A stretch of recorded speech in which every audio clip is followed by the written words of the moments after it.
चट्टानें टूटती हैं जल की सूक्ष्म धार से, कोमल धार से।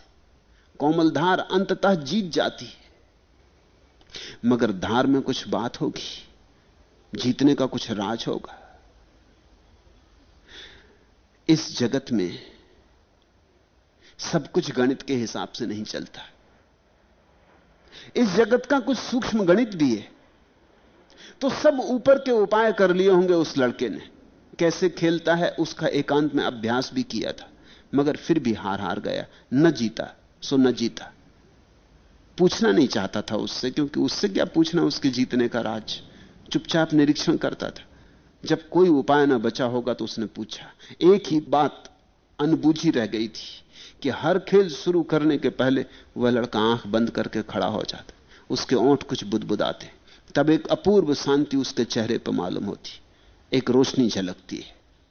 अब सिर्फ यही एक राज रह गया था, और सब तो कर लिया था, उससे कुछ काम नहीं हुआ था।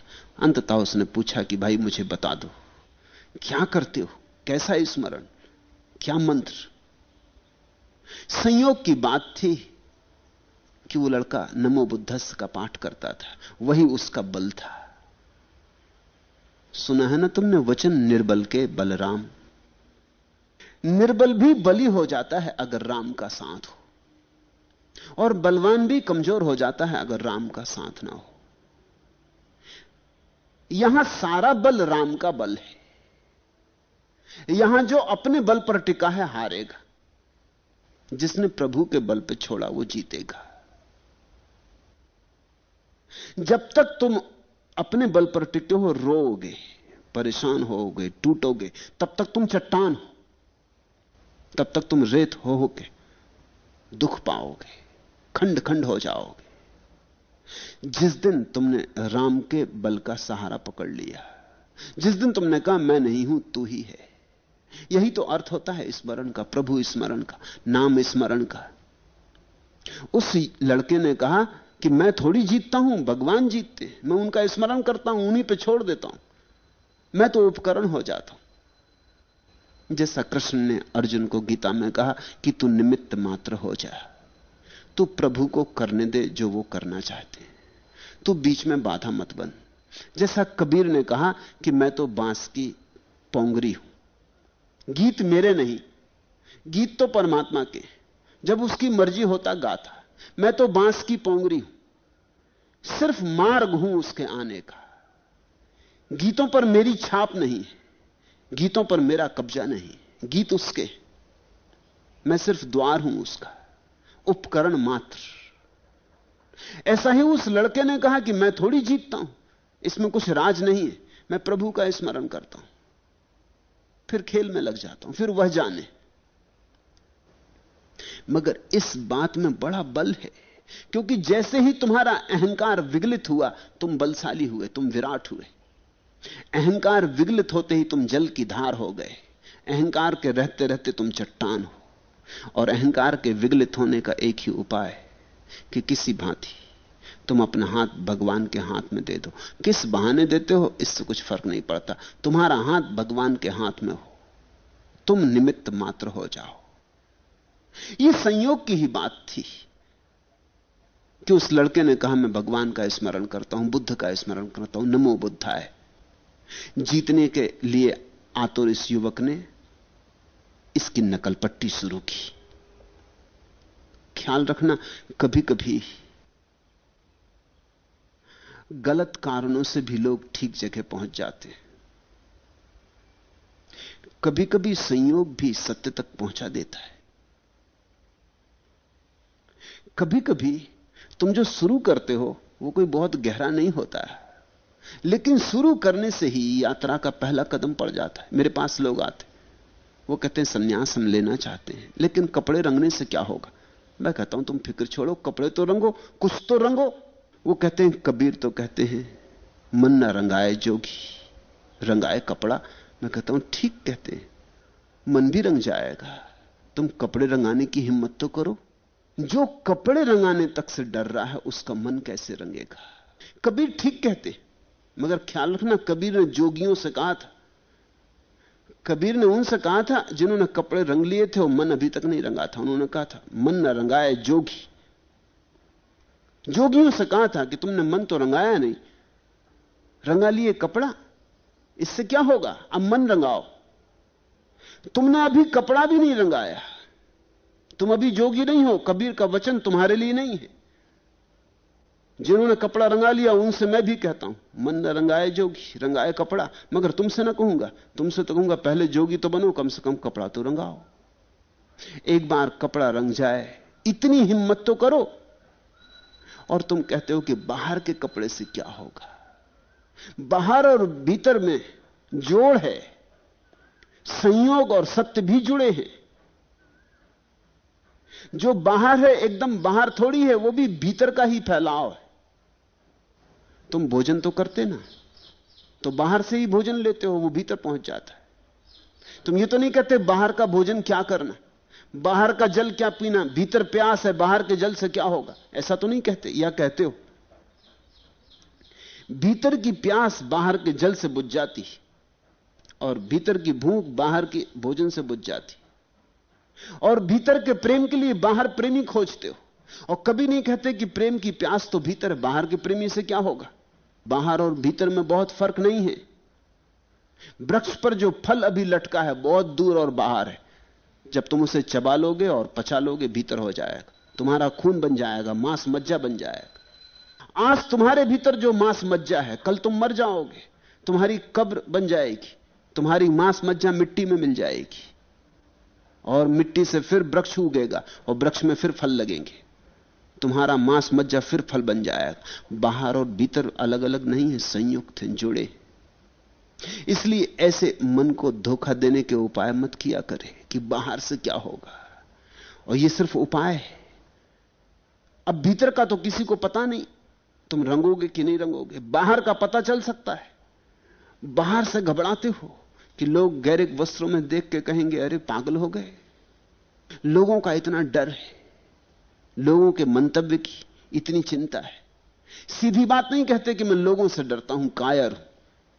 बहाना खोजते हो कबीर का कि कबीर ने ऐसा कहा कि बाहर के कपड़े रंगाने से क्या होगा। मैं भी कहता हूं क्या होगा, लेकिन यह कहा उनसे जिन्होंने रंगा लिए थे, उनसे मैं भी कहता हूं।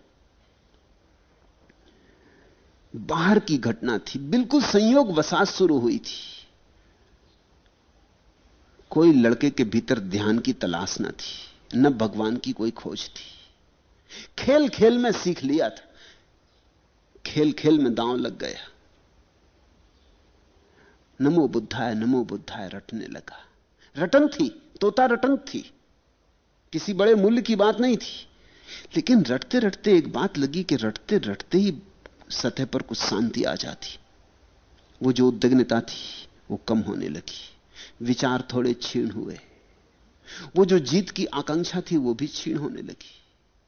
अब खेलता था लेकिन खेल में दूसरे ढंग का मजा आने लगा। अब खेलने के लिए खेलने लगा, पहले जीतने के लिए खेलता था। जो जीतने के लिए खेलता है उसकी हार निश्चित है, क्योंकि वो तना हुआ होता है, वो परेशान होता है। उसका मन खेल में तो होता ही नहीं, उसकी आंख गड़ी होती आगे, भविष्य में, फल में, जल्दी से जीत जाऊं। जो खेलने में ही डूबा होता उसको फल की कोई फिक्र ही नहीं होती, वो खेलने में पूरा संलग्न होता। उसके पूरे संलग्न होने से जीत आती, और जीत की आकांक्षा से पूरे संलग्न नहीं हो पाते तो हार हो जाती। तुम देखते ना, आमतौर से सब लोग कितनी अच्छी तरह बातचीत करते हैं, गपशप करते हैं, फिर किसी को मंच पर खड़ा कर दो और बस उनकी बोलती बंद हो गई, हाथ पैर कपने लगे। क्या हो जाता है मंच पर पहुंचकर, कौन सी अड़चन हो जाती। भले चंगे थे, सदा बोलते थे, असल में इनको चुप ही करना मुश्किल था। बोल बोल के लोगों को उबा देते थे। आज अचानक बोलती बंद क्यों हो गई। आज पहली दफा लोगों को सामने बैठे देख के इनको एक ख्याल पकड़ गया कि आज कुछ ऐसा बोलना है कि लोग प्रभावित हो जाएं। बस अड़चन हो गई। आज बोलने में पूरी प्रक्रिया न रही, लक्ष्य में ध्यान हो गया, लोग प्रभावित हो जाएं। ये इतनी आंखें जो देख रही, ये सब मान लें कि हां कोई है बोलने वाला, कोई है वक्ता। बस इसी से अड़चन हो गई। मंच पर खड़े होकर अभिनेता कपने लगता, हाथ पैर डोलने लगते, पसीना पसीना होने लगता। क्यों? पहली दफा कृत्य में नहीं रहा, कृत्य के पार आकांक्षा दौड़ने लगी। बड़ा अभिनेता वही है जिसकी इसकी चिंता ही नहीं होती कि लोगों पर क्या परिणाम होंगे, और बड़ा वक्ता वही है जिसे ख्याल भी नहीं आता कि लोग इसके संबंध में क्या सोचेंगे। बड़ा खिलाड़ी वही है जो खेल में पूरा डूब जाता है, समग्र भावेन। उसी से जीत आती। धीरे धीरे इसको भी फिक्र छूटने लगी। यह लड़का भी रस लेने लगा खेलने में, एक और ही मजा आने लगा, एक और तरह की तृप्ति मिलने लगी। अंतर्निहित हो गई तृप्ति खेल के भीतर, क्रीड़ा में ही रस हो गया। खेल काम ना रहा, खेल पहली दफा खेल हुआ। इसलिए इस देश में हम कहते हैं भगवान सृष्टि बनाई, ऐसा नहीं कहते, सृष्टि का खेल खेला, लीला की। क्या फर्क है खेल और सृष्टि में? पश्चिम में क्रिश्चियनिटी है, ईसाईयत है, जुदाइज्म है, इस्लाम है, वे सब कहते हैं भगवान ने दुनिया बनाई कृत्य की तरह, 6 दिन में बनाई, फिर थक गया। खेल से कोई कभी नहीं थकता, ख्याल रखना। इसलिए हिंदुओं के पास छुट्टी का कोई उपाय ही नहीं भगवान के लिए। 6 दिन में थक गया, 7वें दिन विश्राम किया। इसलिए तो रविवार को छुट्टी मनाते ईसाई। भगवान ने तक छुट्टी ली तो आदमी का क्या? भगवान थक गया 6 दिन बना बना के, उस दिन विश्राम किया उसने। देर से उठा होगा, सुबह अखबार भी देर से पढ़ा होगा, चाय भी बिस्तर पे बुलाई होगी, पत्नी को डांटा डपटा भी होगा, बिस्तर पे लेटे लेटे रेडियो सुना होगा, ये टीवी देखा होगा, जो कुछ भी किया। दोपहर तक सोया रहा होगा, थक गया। कृत्य, काम थका देता है। इस देश में हमारी धारणा है यह जगत भगवान की लीला है, थके ही नहीं, अभी तक छुट्टी नहीं ली। छुट्टी की धारणा ही भारत के पुराणों में नहीं कि भगवान छुट्टी ले। छुट्टी का मतलब तो हुआ थक जाए। खेल से कभी कोई थकता है? सच तो यह है जब तुम काम से थक जाते हो तो खेल में थकान मिटाते हो। दिन भर दफ्तर से लौटे, फिर घर आके ताश खेलने लगे या बैडमिंटन खेलने लगे, 6 दिन थक गए, फिर 7वें दिन गोल्फ खेलने चले गए। थकान को मिटाते हो खेल से, तो खेल से तो कोई कभी थकता नहीं, खेल से तो पुनरुज्जीवित होता है। हमारी धारणा यही है कि जीवन कृत्य नहीं होना चाहिए, जीवन खेल होना चाहिए। खेल का यही फर्क है, कृत्य का लक्ष्य होता है, खेल का लक्ष्य नहीं होता। खेल में कोई फलाकांक्षा नहीं होती, काम में फलाकांक्षा होती। तुम दफ्तर में बैठे काम करते हो, थक जाते हो, उतना ही काम तुम रविवार के दिन घर में बैठ के करते रहते हो, नहीं थकते। अपना काम तो खेल। खोल ली कार, सफाई करने लगे तो नहीं थकते, दिन भर लगे रहते। दफ्तर में फाइल यहां से वहां रखने में थक जाते। जहां काम आया वहां थकान है, क्योंकि काम आया, लक्ष्य आया। उस लड़के को पहली दफा खेल खेल हुआ, अब मजा और ही आने लगा, अब जीत की कोई चिंता न रही। संयोग से यह घटना घटी थी। नमो बुद्धस्य कहना ऐसे ही खेल खेल में शुरू किया था, लेकिन उस रात संयोग स्वाभाविक हो गया। उस रात मंत्र प्राणों में उतर गया। उस दिन मंत्र ऊपर ऊपर ना रहा, उस दिन मंत्र को उच्चार ना करना पड़ा, उस दिन भीतर से उच्चार उठने लगा। इसी को तो हमने प्रणव कहा है। जब मंत्र अपने आप उठने लगे, वो सन्नाटा, वो रात, जरा सोचो उस रात की। तुम होते, तुम्हारे भीतर भी कुछ होता, भय पकड़ता, और भय उठने लगता तुम्हारी नाभि से, और सारे प्राण भय से कंपने लगते, कंपित हो जाते। रात ठंडी भी होती तो पसीना आता, भूत प्रेत दिखाई पड़ने लगते। मरघट, कोई साधारण जगह नहीं, अंधेरी रात, छोटा सा बच्चा। लेकिन यह संयोग, यह सुअवसर पाकर, जो मंत्र अब तक किसी तरह ऊपर ऊपर चलता रहा था, आज उसने पहले दफे डुबकी मार दी। इस मौके का अपूर्व लाभ हो गया। उसके हृदय से गुंजार उठने लगी होगी। अब ऐसा कहना ठीक नहीं कि उसने नमो बुद्धस्य का पाठ किया, अब तो ऐसा कहना ठीक होगा, नमो बुद्धस्य का पाठ हुआ। उस अपूर्व अवसर के बीच यह घटना घटी। ध्यान स्वाभाविक हुआ। रात्रि वहां शमशान में कुछ भूत आए। शमशान, वे बड़े प्रसन्न हुए। वे उस लड़के को खा जाना चाहते थे। वे अनायास मिले इस शिकार से अत्यंत खुश हो गए और उसके आसपास नाचने लगे। और वह लड़का तो उस दशा में था, या निशा सर्वभूतायाम तस्याम जागृति संयमी। वो तो सोया था और जागा भी था।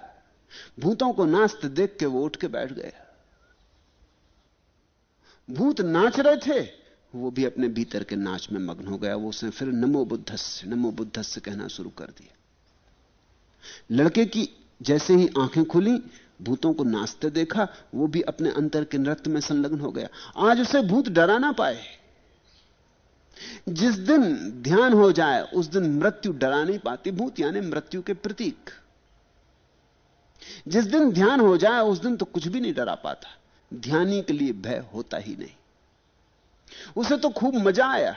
उसने तो सोचा होगा तो ये भी ध्यानस्थ हो गए या बात क्या है, ये भी नमो बुद्धस्य का पाठ करते हैं या बात क्या है। उसे वो भूत जैसे दिखाई ही ना पड़े होंगे।